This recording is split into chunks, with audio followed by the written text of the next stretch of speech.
wabarakatuh. Waalaikumsalam warahmatullahi wabarakatuh. Selamat dan salam sejahtera untuk kita semua. Tabipun. Ya Allah. Alhamdulillahirrabbilalamin. Wassalatu wassalamu ala asrofil anbiya'i wa mursalin wa ala alihi wa ashabi ajmain amma ba'du. Yang saya hormati dan saya banggakan Bapak Ibu guru hebat UPTD SDN 6 Teluk Pandan.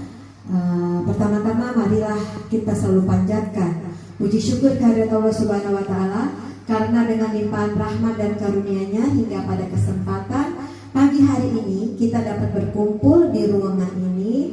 Tak lupa sholawat dan salam senantiasa kita sanjung agungkan kepada baginda Nabi Allah Muhammad Sallallahu Alaihi Wasallam, kepada keluarganya, kepada sahabatnya, dan kepada para pengikutnya. Semoga kita selalu istiqomah di jalannya, dan semoga dengan sholawat-sholawat yang kita sanjungkan kelak kita mendapatkan syafaatnya di yaumil akhir. Amin. Amin ya rabbal alamin. Bapak Ibu, terima kasih atas kehadirannya pada kesempatan kali ini. Adapun maksud dan tujuan kita berkumpul di sini adalah berbagi. Di sini saya berbagi apa yang sudah saya dapatkan di dalam pendidikan guru penggerak, di mana pada pendidikan guru penggerak kami sudah menyelesaikan sudah di modul 1.4, di mana pada modul 1 ini itu ada 4, ada modul 1.1, modul 1.2, modul 1.3 dan modul 1.4. Dan kami di sini sudah pada akhir di modul 1.4, yaitu tentang budaya positif. Ya Bapak Ibu, dan pada kesempatan kali ini saya ingin berbagi, menyebarkan pemahaman dan pengalaman penerapan budaya positif yang ada di sekolah kita. Kira-kira Bapak Ibu sudah pernah mendengar apa itu budaya positif? Pernah dengar tidak budaya positif? Pernah, Bu. Artinya budaya positif itu adalah hal-hal yang Positif. baik, ya, hal-hal yang baik yang sudah membudaya di sekolah kita, ya. Next. Nah, di dalam selamat datang pada para guru hebat. Mari belajar bersama, berkolaborasi, saling mendukung demi mewujudkan disiplin positif di sekolah kita tercinta, yaitu di UPTD SDN 6 Teluk Pandan. Masih ingat apa kita punya slogan untuk sekolah kita? Ayo Bapak Ibu, kalau saya menyebutkan UPTD SDN 6 Teluk Pandan, langsung ya. Apa tadi? Luar biasa. Oke, kita mulai ya. Biar semangat ya Bapak Ibu ya. UPTD SDN 6 Teluk Pandan. Luar biasa. Yes. Iya, terima kasih. Itu slogan kita ya. Jangan lupa nanti kalau saya menyebutkan UPTD SDN 6 Teluk Pandan, Bapak Ibu langsung menjawab luar biasa. Yes. Next selanjutnya.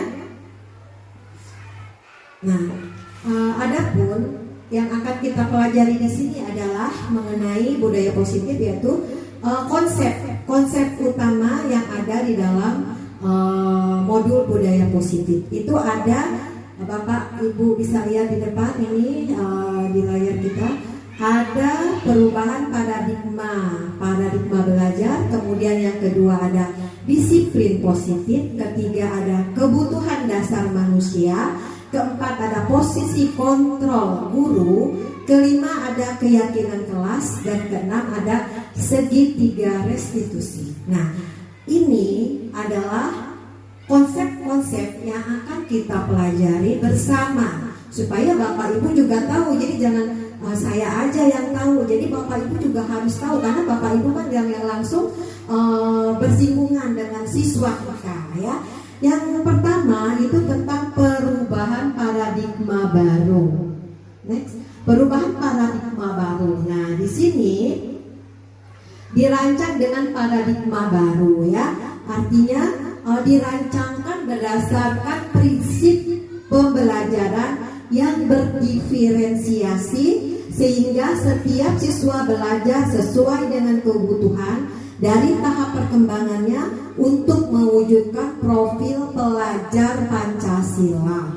Jadi pembelajaran berdiferensiasi itu Bapak Ibu, bahwa anak didik itu bisa berkembang sesuai dengan kebutuhannya, sesuai dengan tahap perkembangannya, ya. Kita juga harus tahu apa sih tahap perkembangan pada siswa kita itu sendiri, ya. Kemudian muara kita di dalam mengajar mendidik adalah untuk tercapainya dari profil pelajar Pancasila. Masih ingatkah Bapak Ibu? Kita punya ada lagu tentang profil pelajar Pancasila. Dalam profil pelajar Pancasila itu ada berapa dimensi, Bu Adelia? Ada 5 ya Bu ya? 6. Beriman dan bertakwa kepada Tuhan Yang Maha Esa. Terus gotong royong, mandiri, bernalar kritis, kreatif, berkebinekaan global. Bu, seperti itu. 6 ya Bu ya? Bu Adel. Jadi jangan lupa ya Pak, kita memiliki profil pelajar Pancasila itu ada 6 dimensi. Ya, 6 dimensi ini yang harus kita tahu, ya. Karena kita muara kita mengajar itu bahwa kita itu harus siswa-siswa kita itu harus bisa bersikap sesuai dengan nilai-nilai yang ada di dalam profil pelajar Pancasila. Ada 6 dimensi. Coba supaya kita mudah mengingatnya, kita sama-sama menyanyikan lagu ini. Bisa berdiri Bapak Ibu? Kita sama-sama menyanyikan lagu profil pelajar Pancasila supaya bisa diterapkan juga di kelas, kita bisa diberikan kepada anak didik kita. Oke?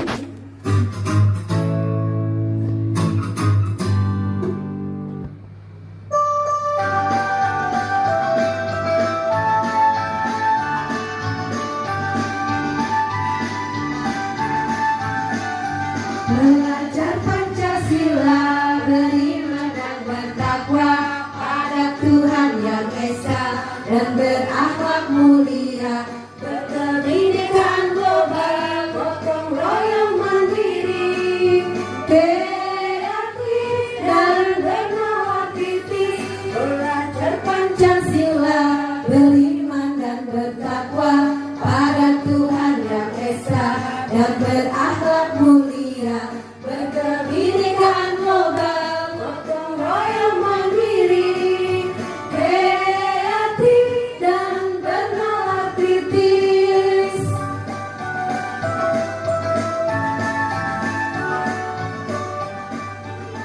Oke, terima kasih. Tepuk tangan buat kita semua. Ya, Bapak Ibu, tadi dimensi profil pelajar Pancasila. Ya, dimensi profil pelajar Pancasila itu yang harus kita bisa terapkan ke siswa-siswi kita semuanya. Kemudian Bapak Ibu, ada dalam pembelajaran kita itu kan ada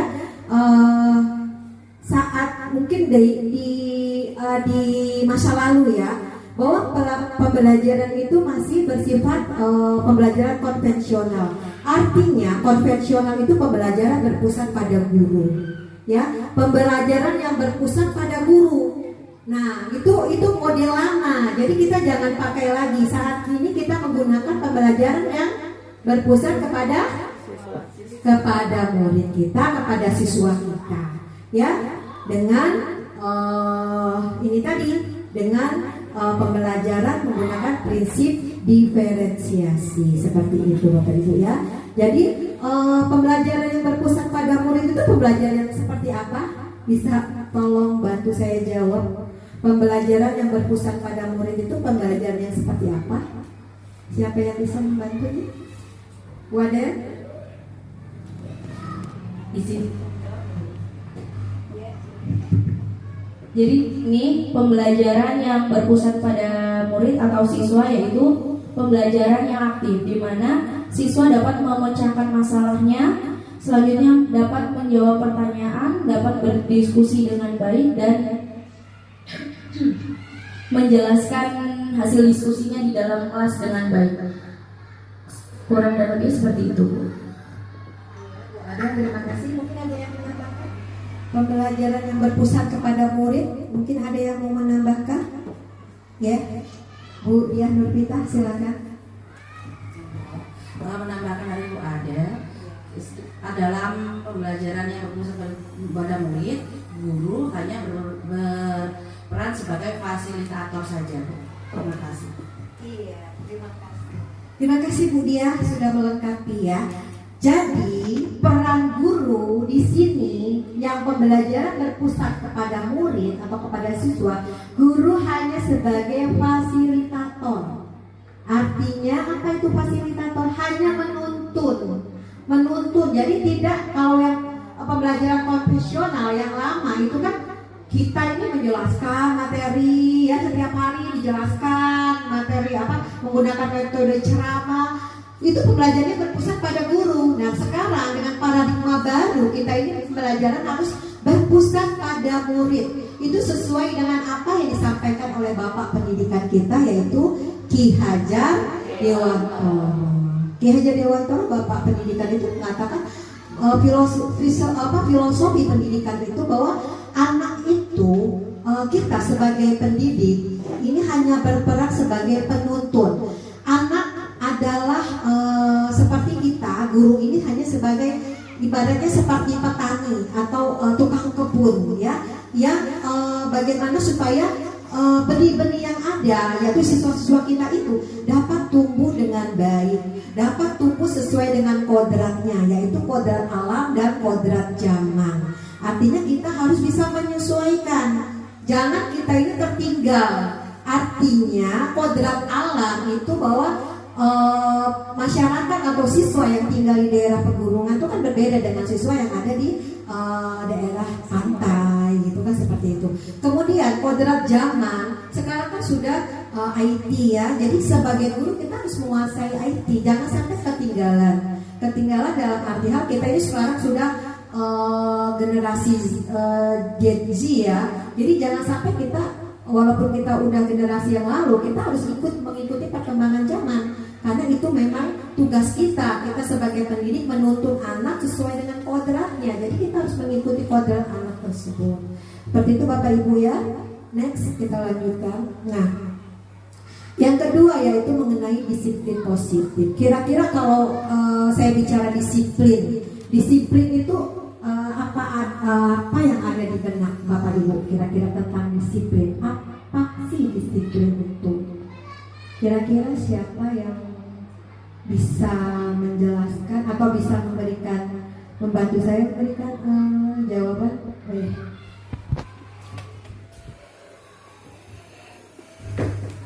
Disiplin itu kalau menurut saya adalah tingkah laku di mana kita sesuai dengan aturan yang telah ditetapkan. Jadi tingkah laku kita itu ada yang mengatur. Jadi kita tidak hanya semaunya sendiri. Artinya di sini apapun yang kita lakukan itu pasti ada pertanggungjawabannya. Disiplin di sini berarti kita bertingkah laku dan tingkah laku tersebut harus kita pertanggungjawabkan. Itu nama disiplin. Sekian. Terima kasih Bu Umi Kodarian sudah memberikan tanggapannya atau jawaban dari disiplin ya. Yang akan kita pelajari di sini adalah mengenai disiplin positif ya, seperti yang disampaikan Ibu Umi benar ya, bahwa disiplin artinya disiplin kita itu sesuai dengan aturan-aturan yang sudah ada ya. Nah, disiplin positif ini adalah merupakan pembiasaan hal yang baik, namanya positif ya. Positif itu kan baik ya.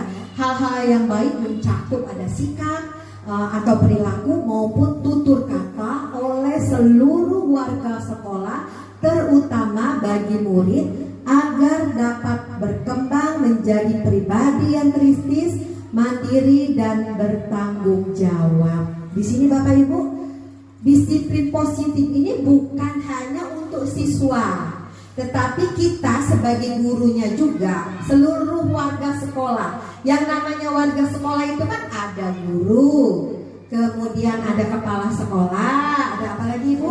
Ada siswa, kemudian ada komite, juga ada warga sekitar sekolah ya, seperti itu.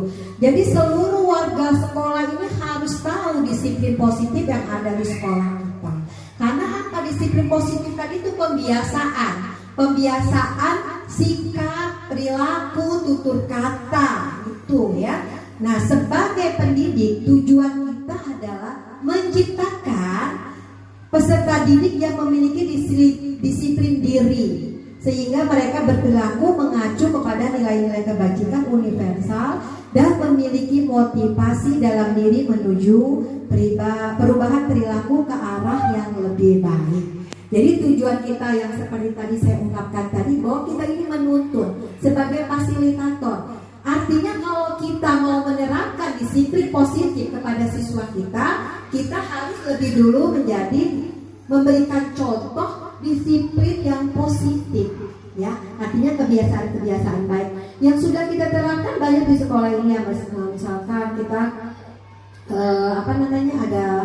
ada yang salam sapa itu kan merupakan tuh perilaku tutur kata yang baik tidak itu.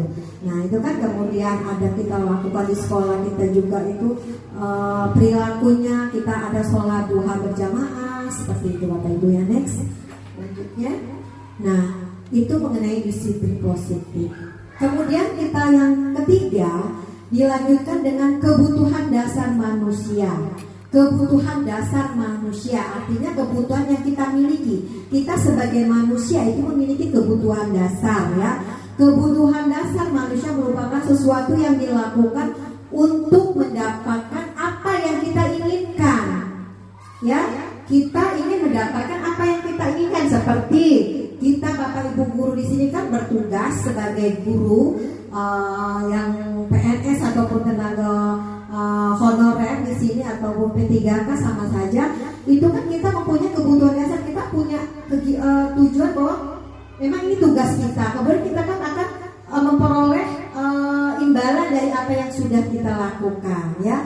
Kita ingin mendapatkan imbalan dari apa yang sudah kita lakukan gitu kan. Nah itu adalah bahwa kebutuhan dasar manusia itu merupakan sesuatu yang dilakukan untuk mendapatkan apa yang kita inginkan.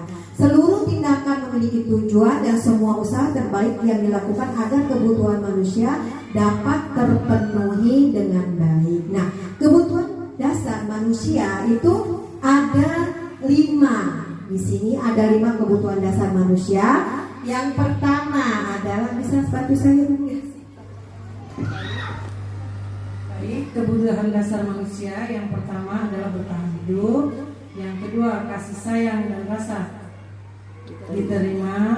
Yang ketiga, penguasaan. Yang keempat, kebebasan. Dan yang kelima, kesenangan. Terima kasih. Terima kasih Bu Sugiarsi sudah membacakan. Ya, jadi kebutuhan dasar ini kebutuhan dasar kita sebagai manusia. Yang pertama bertahan hidup, kemudian kasih sayang dan rasa diterima, ya kan? Kita ada keinginan nggak untuk bertahan hidup? Kita ingin hidup terus kan ya? Nah, kita bagaimana supaya yang kita lakukan untuk bisa bertahan hidup? Bisa jadi kita makan, seperti itu ya Bapak Ibu ya. Kemudian kita berpakaian, kebutuhan-kebutuhan yang pokok lah itu ya. Kemudian kasih sayang dan rasa diterima. Tentu saja ya, kita kan mempunyai rasa kasih sayang. Kita ingin disayang oleh suami kita, kemudian kita ingin disayang oleh anak-anak kita, itu kan. Kemudian kita ingin juga disayang oleh murid-murid kita. Seperti itu tidak Bapak Ibu, ya kan? Nah itu kebutuhan kita. Kemudian penguasaan, artinya penguasaan itu ya kita ya menguasai misalnya di dalam kelas ya. Sebagai guru ya berkuasa lagi kelas tersebut. Artinya memimpin jalannya pembelajaran yang ada di kelas kita masing-masing. Kemudian kebebasan. Ingin gak kita bebas? Apa kita ingin dikekang? Tidak kan Bapak Ibu ya? Kita ingin mempunyai kebebasan, artinya bebas berkreasi, kemudian bebas mengungkapkan pendapat atau ide-ide, bebas menyampaikan keinginan seperti itu ya. Itu merupakan kebutuhan dasar manusia yang keempat. Sedangkan yang kelima adalah kesenangan. Tentunya semua manusia ingin hidup senang, ya tidak? Iya, adapun hidup susah ya sudah bagian atau ya kita nikmati saja, susah senang ya kehidupannya. Kesenangan itu ya memang harus merupakan kebutuhan dasar yang memang kita butuhkan sebagai manusia. Next, selanjutnya. Nah, yang keempat, beralih kita kepada posisi kontrol guru. Nah, kembali lagi ke tentang disiplin tadi. Kemudian kita sebagai guru itu memiliki posisi kontrol. Kita memiliki posisi kontrol ada 5. Di mana pertama, posisi kontrol. Jadi sebagai guru untuk menerapkan disiplin positif itu kita harus punya posisi kontrol. Posisi kontrol kita yang pertama adalah sebagai penghukum. Penghukum di sini ada yang sudah tahu penghukum? Dalam penerapan disiplin, misalkan ada guru nih sebagai guru, sebagai penghukum itu seperti apa Pak Holis?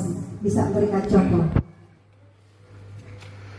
Terima kasih. Memberikan sanksi kepada murid yang melakukan kesalahan agar murid tersebut tidak mengulanginya kembali.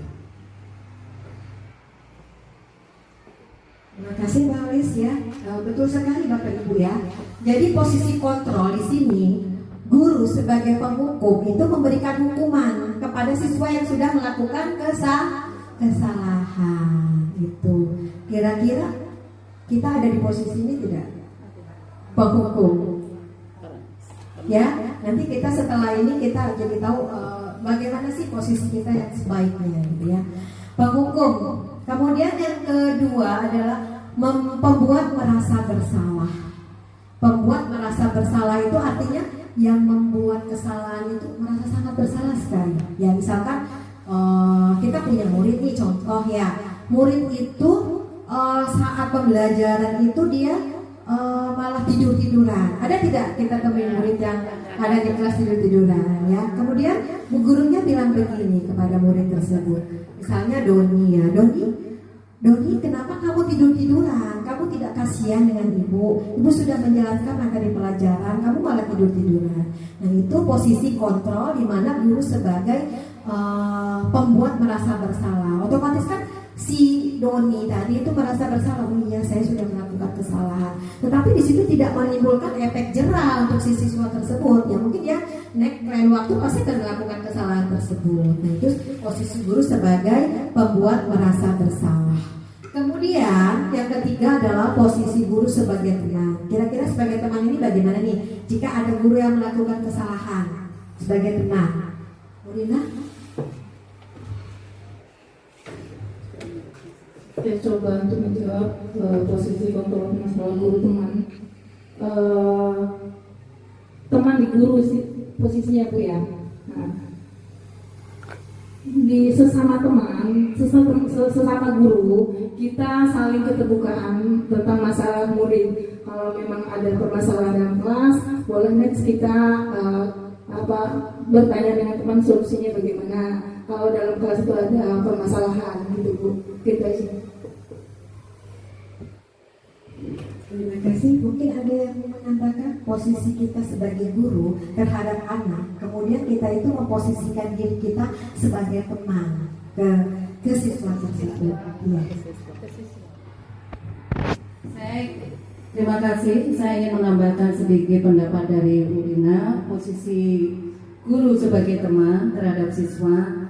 Kita menampung semua aspirasi. Misalkan ada siswa yang bermasalah, mungkin dia mempunyai sedikit masalah, baik masalah yang ada di dalam kelas maupun ada di dalam keluarga. Kita menampung semua pendapat anak tersebut, kemudian kita memberikan saran yang terbaik bagi siswa tersebut. Jadi kita dianggap sebagai seorang sahabat.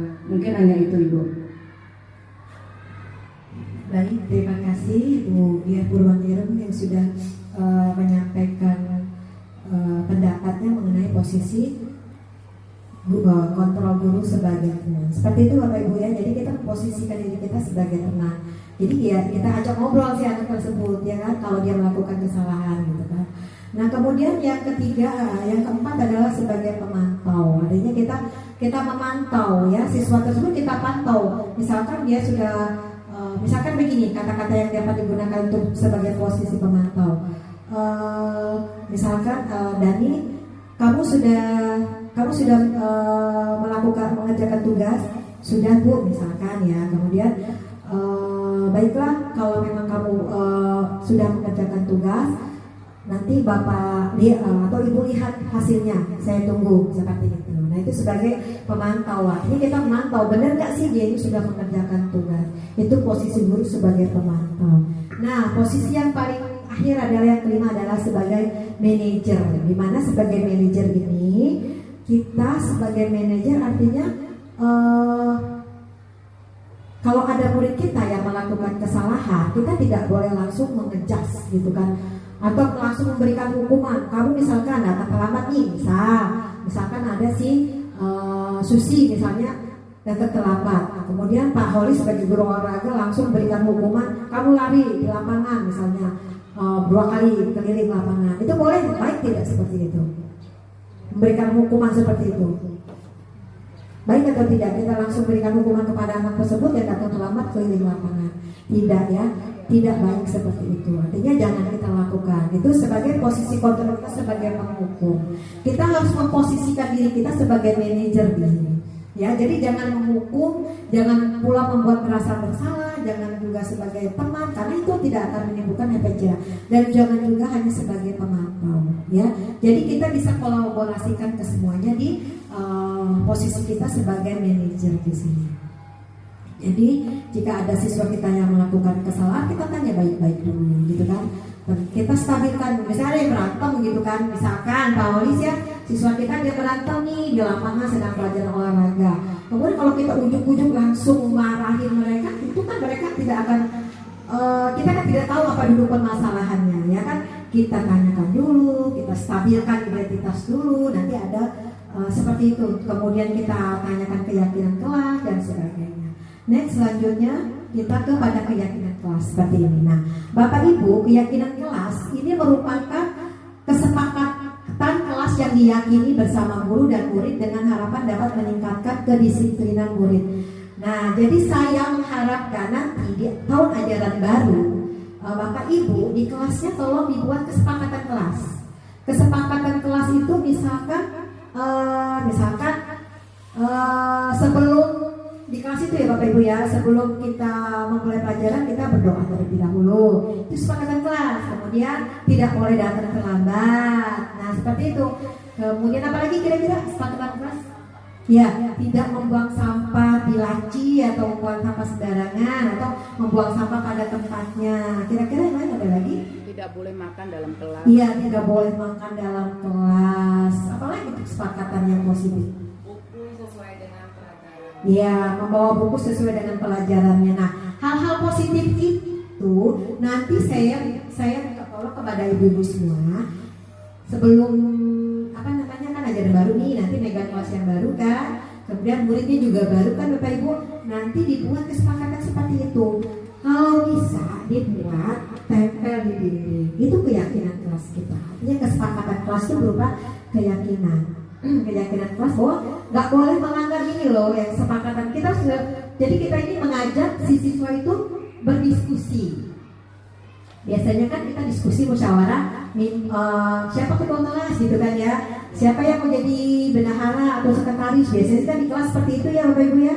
Nah kemudian juga buat seperti ini keyakinan kelas, nanti ditempel ya Bapak Ibu. Saya harapkan nanti di tahun ajaran baru kita sudah ada keyakinan kelas masing-masing. Keyakinan kelas masing-masing yang berbeda, tergantung kesepakatan dari warga yang ada di kelas tersebut. Ya nanti kalau bisa ditempel, boleh ditulis yang tulisannya bagus, kita anak yang nulis boleh, terus ditempel pakai kertas karton atau kertas manila atau dibuat pakai print out juga nggak apa-apa. Terserah teknisnya seperti itu. Yang penting setiap kelas punya keyakinan kelasnya masing-masing. Seperti itu ya. Keyakinan kelas ini hendaknya tidak terlalu banyak sehingga mudah diingat dan dipahami semua warga kelas. Ikut berkontribusi dalam pembuatan keyakinan kelas lewat kegiatan mengutarakan pendapat. Paham sampai sini Bapak Ibu ya tentang keyakinan kelas? Oke, selanjutnya kita di contoh penerapan keyakinan kelas. Nah, itu contoh waktu saya ada siswa yang bermasalah di sini, siswa kelas 6 itu Hervina, itu dia dia sering diganggu apa sering dicontek sama kawannya si Ferdi ya. Si Herpina ini kan memang anak yang cerdas di sekolah di kelasnya itu ya. Ya Bumi di kelas Bumi ya. Iya di kelas Bumi itu anak yang cerdas. Tapi dia ini sering dicontek oleh si Ferdi kawannya itu. Nah, saking dia marah, kesel gitu kenapa pekerjaannya dicontek sama Ferdi, dia sampai mengebrak meja. Jadi dia marah mengebrak meja. Nah, itu sampai Bumi waktu itu melihatnya ya Bumi ya, makanya Bumi mengadukan kepada saya. Kemudian Hervina ini saya panggil. Nah, saya mengajak berbicara, mencari solusi. Nah, seperti itu Bapak Ibu. Jadi kita ajak bicara dulu, kita stabilkan identitas ya. Nanti ada penstabilan identitas. Saya tanyakan dulu gitu kan ya. Kenapa, apa benar gitu Hervina kamu bertengkar dengan Ferdi gitu kan, pertanyaan saya. Ini sebenarnya ada videonya Bapak Ibu ya. Bertengkar dengan Ferdi, iya kata Hervina, iya bertengkar. Kemudian mengapa gitu bisa bertengkar? Ya, itu tadi yang saya jelaskan tadi bahwa si Ferdi itu selalu mencontek PR atau pekerjaan tugas-tugas yang sudah dilakukan oleh Hervina. Nah kemudian ya saya memposisikan diri kepada kita ini sebagai guru harus bisa memposisikan diri kita sebagai anak murid kita, gitu kan? Kita oh iya, artinya dia wajar marah, itu kan kebutuhan artinya hal yang wajar gitu kan, manusiawi kalau marah, namanya marah ya, kesel gitu kan, pekerjaannya dicontek seperti itu ya. Saya memposisikan diri saya bahwa ya wajar saja kalau kamu marah, tetapi kamu harus bisa, kamu sudah baik gitu, artinya tidak sampai memukul Ferdi dengan kemarahannya, dia hanya menggebrak meja. Nah, jadi tetapi perbuatan dia menggebrak meja juga perbuatan baik atau tidak Bapak Ibu? Tidak. Tidak, artinya kita harus bisa punya keyakinan kelas. Nah, tadi kan kita tanyakan dulu, kira-kira menggebrak meja itu melanggar keyakinan kelas atau tidak, gitu kan? Ternyata iya melanggar. Karena apa? Melanggar tentang bahwa kita harus saling menghormati sesama teman, menyayangi sesama teman, seperti itu. Artinya tidak boleh melakukan hal seperti itu. Nah, ini kita cari solusi bagaimana, apa yang akan dilakukan setelah ada kejadian seperti ini. Kita harus, anak itu harus lebih sabar. Artinya si Hervina itu dia, kalau kita cari solusi bersama-sama bahwa kedepannya dia harus lebih sabar. Kalau ada temannya mencontek, dia harus lebih sabar, bisa melaporkan langsung kepada guru kelas atau wali kelas atau guru bidang studi yang ada di sekolah tersebut. Itu seperti itu Bapak Ibu ya. Next. Nah ini juga Kesha. Next aja itu dia sering makan di kelas. Nah ini yang terakhir Bapak Ibu, ada segitiga restitusi. Ini di mana di segitiga restitusi ini yang pertama adalah menstabilkan identitas, kemudian validasi tindakan yang salah, yang ketiga menanyakan keyakinan. Nah, jadi ini sebelum saya mendapatkan ilmu ini di pendidikan guru penggerak ya, mungkin kita hanya marah-marah gitu aja ya dengan siswa kita. Nah, tetapi setelah mengetahui, Bapak Ibu sudah pernah dengar belum segitiga restitusi? Apa baru kali ini? Baru kali ini ya, betul. Saya juga baru kali kemarin waktu mengikuti pembelajaran di modul 1.4 itu segitiga restitusi. Oh ternyata ada itu namanya segitiga restitusi. Di mana di segitiga restitusi itu adalah suatu proses dialog yang diajarkan guru atau orang tua agar dapat menghasilkan siswa yang mandiri dan bertanggung jawab. Kemudian segitiga restitusi juga dapat membantu siswa memiliki tujuan, disiplin positif dan memperbaiki dirinya setelah berbuat salah. Restitusi bukanlah untuk menebus kesalahan, namun belajar dari kesalahannya. Seperti itu Bapak Ibu ya. Jadi mulai dari sekarang posisikan kita di dalam posisi kontrol yang mana kira-kira Bapak Ibu? Tadi ada 5 posisi kontrol itu. Yang mana? Manager. Jadi mulai sekarang posisikan diri kita di posisi kontrol sebagai manajer. Nah, sebagai manajer ini harus menerapkan segitiga restitusi. Jadi kita menstabilkan identitas. Artinya kita membuat aduk dulu si anak tersebut ya. Misalnya yang tadi Hervina kan marah dia ini udah dicontek, udah di hasil kerjanya udah capek-capek buat dicontek. Nah, kita stabilkan identitas dulu ya. Kemudian setelah kita menstabilkan, kemudian kita validasi tindakan yang salah. Menggebrak meja itu kan tindakan yang salah, Bapak Ibu ya. Kita berikan masukan kepada murid kita tadi bahwa perbuatan itu tidak baik, artinya menggebrak meja itu tidak adalah perbuatan yang salah. Jadi jangan dilakukan. Jadi kita kemudian kepada menanyakan keyakinan kelas karena itu kan sudah memukul meja kan melanggar keyakinan kelas kita tadi ya. Kemudian kita cari solusinya. Seperti itu Bapak Ibu ya.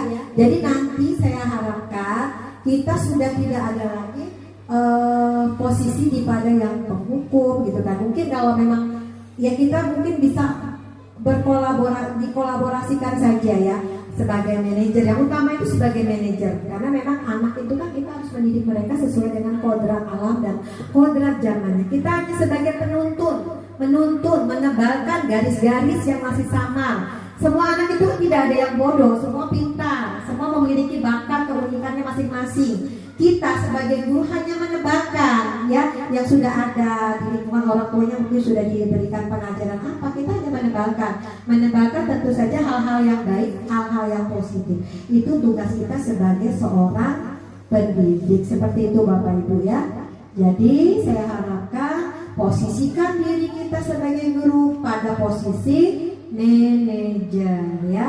Jadi jangan lagi kita memberikan hukuman, itu tidak dibenarkan ya.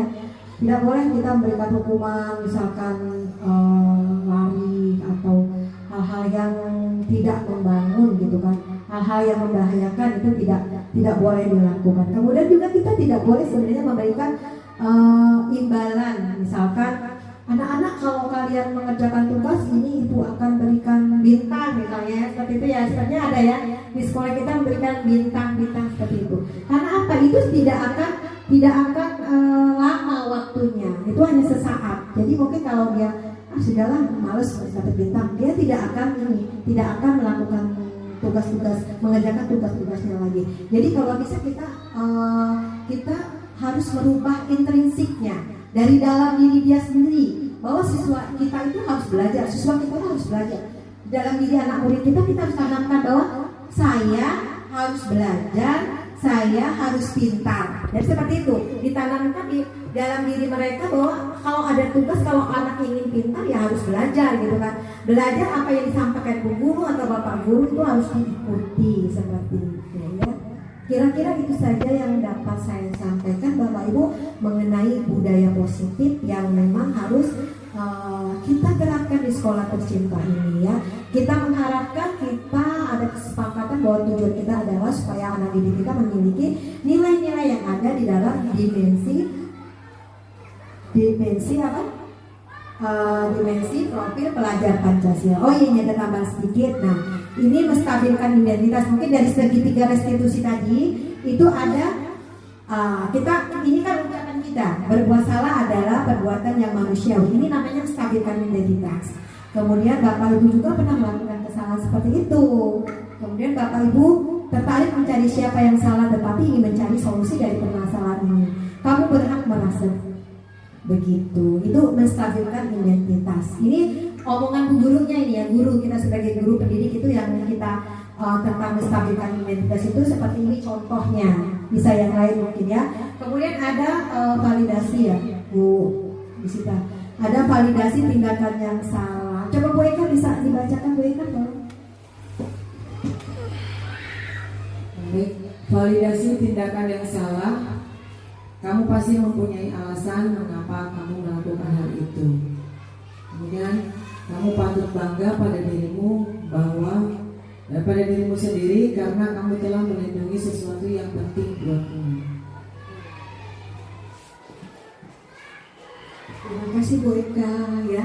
Jadi validasi tindakan yang salah seperti itu tadi ya. Misalnya Hermina melakukan kesalahan tadi, ya kamu pasti punya alasan kenapa kamu melakukan hal itu. Dia marah-marah itu kenapa? Alasannya karena dicontek tadi. Next, selanjutnya yang ketiga, menanyakan keyakinan. Apa keyakinan kelas kita, nilai-nilai yang telah kita sepakati, seperti apa gambaran kelas yang ideal menurut kamu mau jadi orang yang seperti apa. Itu merupakan menanyakan keyakinan. Jadi Bapak Ibu, seperti yang saya utarakan tadi, bahwa nanti kita buat keyakinan kelas masing-masing ya. Nah ini nanti kan keyakinan kelasnya yang sudah dilanggar apa jika murid kita melakukan kesalahan, karena memang tidak ada manusia yang tidak luput dari berbuat salah. Demikian juga anak-anak kita ya, tidak ada anak yang tidak melakukan kesalahan, pasti ada yang melakukan kesalahan. Apa dia datang terlambat, atau dia suka makan di kelas, atau dia buang sampah sembarangan. Nah dengan adanya kesepakatan kelas, keyakinan kelas yang ada yang sudah kita buat dan kita sepakati di kelas masing-masing, insya Allah anak-anak itu harus tahu bahwa itu kesepakatan yang tidak boleh dilanggar. Seperti itu ya. Baiklah Bapak Ibu, itu saja yang saya sampaikan. Mungkin ada yang mau ditanyakan atau sudah jelas mengenai pemaparan tentang budaya positif yang ada di sekolah kita? Sudah jelas, alhamdulillah ya.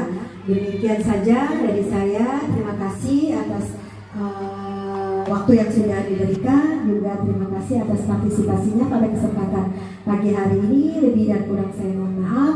Syahai diri, wabillahi taufiq wal hidayah. Wassalamualaikum warahmatullahi wabarakatuh.